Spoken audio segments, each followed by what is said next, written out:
Alright everyone, for our environmental profile project, we are looking at Eric Komarudin. He is a unique figure from Jagakarsa. People often call him the Sapu-Sapu fish watcher of the Ciliwung River. It sounds like a pretty dark nickname, doesn't it, Molly? You did the research where exactly he is called that? Right about this, but I noticed a massive problem in the Chiliwung River that most of us just ignore. The sapu-sapu is actually an invasive species.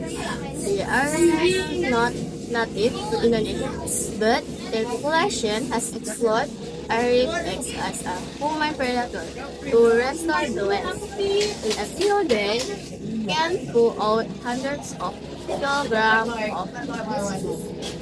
If he didn't do this on local fish like the baung or nilep, would bull extinct because the sapu-sapu eat all their I honestly didn't realize the impact was that severe.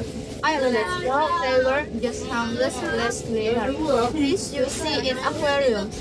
I never imagined that in the wild they would become such a threat.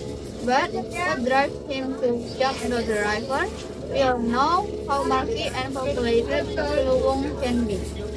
And actually, the point Veronica Arya felt a deep sense of urgency saying the ecosystem collapsed. Most people just complain about the river being dirty on social media, but her choice of the river path direct concern who gets into that murky water dealing with the smell and the risks of disease. Just to ensure the river can breathe again. The isn't just a hobby, it's grueling physical labor. As a student, hearing about his dedication gives me chills. He started this all by himself. He didn't wait for a government grant or a school project. He saw a problem and found a solution and just did it. This level of initiative is something we really need to learn for our own lives. Now, here's the tricky part. These fish from the Ciliwung are contaminated with heavy metal, so they are not safe for humans to eat. Pero, you read about how he processed his catch, right? What does he do with them? This is the coolest part. He doesn't just throw the dead fish away, that will just create more waste. Instead, he experimented until he found a way to turn them into a liquid organic fertilizer. He learned how to ferment the fish protein so it becomes safe and nutrient-rich for plants. He basically took a biological problem and turned it into an agricultural solution. That kind of out-of-the-box thinking is amazing for someone who is entirely self-taught. But don't think it was easy. I write she faced a lot of backlash because of the intense smell during the fermentation process.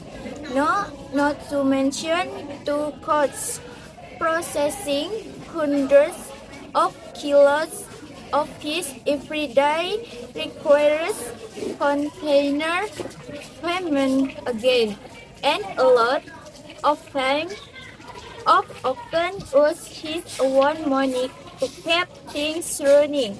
He really sacrificed his personal comfort for the everyone. Exactly, Wafa. And technically, he has to be very careful to make sure the fertilizer is safe. He's not just winging it. He cares about the quality. He wanted to prove that something considered toxic pest can have economic value if managed with science and patience. This is literally the circular economy concept we talk about in geography and geology class. And what's even better is that he started involving the people around him. He isn't stingy with his knowledge. He wants this to become a movement so that the Ciliwung isn't just cleaned in one spot in Jagakarsa, but all the way downstream. This has been an eye-opening deep dive. After looking at his profile, what the biggest takeaway for us as students? For me, Arif Kamarudin is a proof that heroes don't always wear capes. Sometimes, hero is just a guy in a t-shirt with a net in the middle of a river. He taught me that if you want to make a change, don't overthink the theory. Just start. If he can haul hundreds of kilos of fish, surely we can at least manage our own waste properly, right? I agree with Eva. The lesson for youth is to never give up on a good choice. Even if people think you're weird or complain about the smell, freeze. If you know it's right and beneficial, keep going. Arif consistency is his most valuable asset. From a scientific perspective, I have learned that ecological balance is everyone's responsibility. Invasive species are a serious threat, and our solution, turning a pest into fertilizer, is a real-world example of how science can be applied simple to save the planet. He inspired me to look at the problems more creatively. Maybe there are sapu-sapu fish in our own neighborhood. Problems that everyone thinks are just stress, but could actually be turned into something useful through innovation. Wow, this discussion was so productive. In short, Arif Kamarudin is not just a fisherman.